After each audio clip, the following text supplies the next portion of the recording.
Muito bem, tem muita gente perguntando, Padre, eu mandei no site uma pergunta, quando é que o senhor vai responder essa pergunta? Bom, chegou o dia, né? Finalmente, vamos responder as perguntas. Então, só que você compreende que o negócio é imenso, né? Ou seja, essas páginas que estão aqui, cada uma delas é um e-mail diferente, com uma pergunta diferente, daí você imagina o volume, né? É evidente que nós vamos poder responder cada pergunta individualmente. Vamos dar prioridades, né, para aquelas perguntas mais interessantes e, sobretudo, para aquelas pessoas que são assinantes e que estão fazendo o curso de catecismo. Claro, aí eu tenho que dar um feedback para o próprio curso de catecismo, tenho que dar uma resposta para aquelas pessoas que fazem o curso quando fazem perguntas pertinentes àquela matéria do curso que nós estamos tratando. Pois bem, vamos começar, já que a gente tem que começar de algum lugar, vamos começar por algumas dúvidas que são dúvidas bastante existenciais, né? Tem gente que escreve para o site que, assim, para responder mesmo a sua pergunta, precisaria de uma direção espiritual, né? Porque não dá para a gente cair de paraquedas e responder certas coisas, né? Porque eu preciso saber as circunstâncias da sua vida, preciso saber como é que você vive certas coisas, precisaria de um diálogo, de um encontro. Aí eu aconselharia você a procurar um padre. Mas hoje começamos por uma pergunta sobre casamento, já que é uma coisa tão frequente no nosso site. Uma pessoa chamada Paulo Tiago pergunta por que é que os casais amaziados não podem comungar, né? Sim, esse é o resumo da pergunta dele. Bom, veja o seguinte, aqui então a pergunta é sobre a necessidade do casamento. Por que é que eu preciso me casar?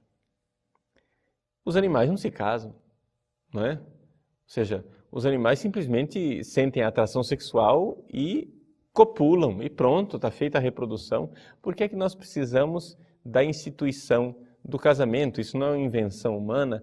E se é uma invenção humana, por que é que a igreja fica exigindo isso quando nós poderíamos reinventar as coisas, poderíamos adaptar aos tempos modernos? Hoje em dia o casamento já não é uma coisa mais exigida, então a gente convive, né? Existe a família consensual. Bom, estou fazendo um pouco aqui o papel do advogado do diabo, estou argumentando do outro lado, né? Por que é que nós precisamos nos casar? Por uma razão muito simples. Os animais, eles têm a relação sexual que quiserem, como quiserem, do jeito que quiserem, mas eles têm uma realidade que é o corpo. Nós, seres humanos, nós temos corpo e alma.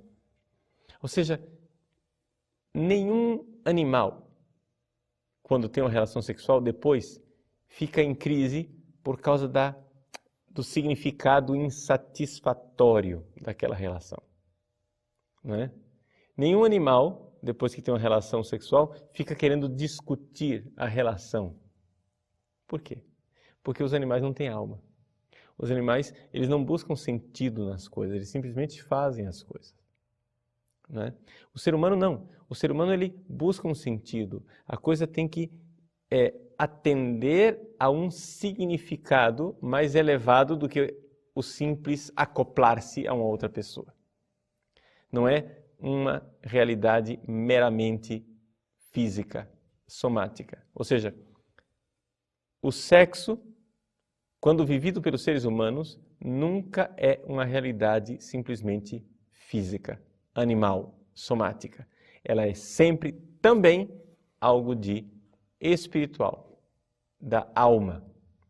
Uma coisa que exige sentido e, portanto, que precisa ser sagrada. O sexo vivido de uma forma sadia precisa ter algo a ver com o sagrado. Até mesmo os psicólogos já conseguem constatar isso. Alguns psicólogos escrevem sobre isso, mesmo que não sejam católicos e não sejam cristãos. Eles começaram a notar que a sexualidade bem vivida, ela tem algo a ver com o sagrado. Pois bem, nós cristãos, e aqui começa a resposta propriamente cristã, nós cristãos cremos que Deus é amor e nos fez para este amor. E que, portanto, o nosso tempo aqui nessa terra, o nosso tempo vivido aqui no mundo é um tempo em que nós precisamos viver o amor. E o que é o amor? O amor é um vínculo. O amor é uma realidade que me faz comunhão com o outro. Não existe possibilidade de você amar e ter pessoas descartáveis. Todo amor é aliança. Não é possível fazer amor sem aliança. Por isso, se nós viemos a esse mundo para amar, precisamos viver nesse mundo numa aliança de amor. O casamento é uma dessas alianças de amor. O celibato é uma outra aliança de amor. Mas ninguém nasceu para ser solteiro, solto. A palavra solteiro, ela indica um estado de vida que é temporário. Uma situação ainda insatisfatória. Não é? Ninguém diz, qual é a sua vocação? A minha vocação é ser solteiro. Não. Ninguém tem a vocação de ser solteiro. Você tem a vocação de ser casado, você tem a vocação de ser celibatário. São dois compromissos, são duas alianças. Agora, você viver alianças temporárias, descartáveis, é transformar as pessoas em descartáveis. É não ter relacionamento com pessoas, mas simplesmente tratá-las como objetos. É esquecer a dignidade espiritual da outra pessoa. Então, por isso, uma pessoa que vive numa aliança sexual descartável, que não vive uma comunhão de amor, não pode comungar. Você não pode receber a comunhão se você não está querendo comunhão. Entende? Você não está querendo vínculo. Você não deseja vínculo de amor com responsabilidade.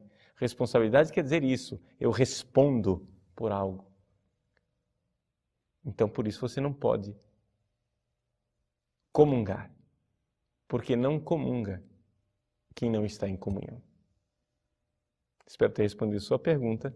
Deus abençoe você.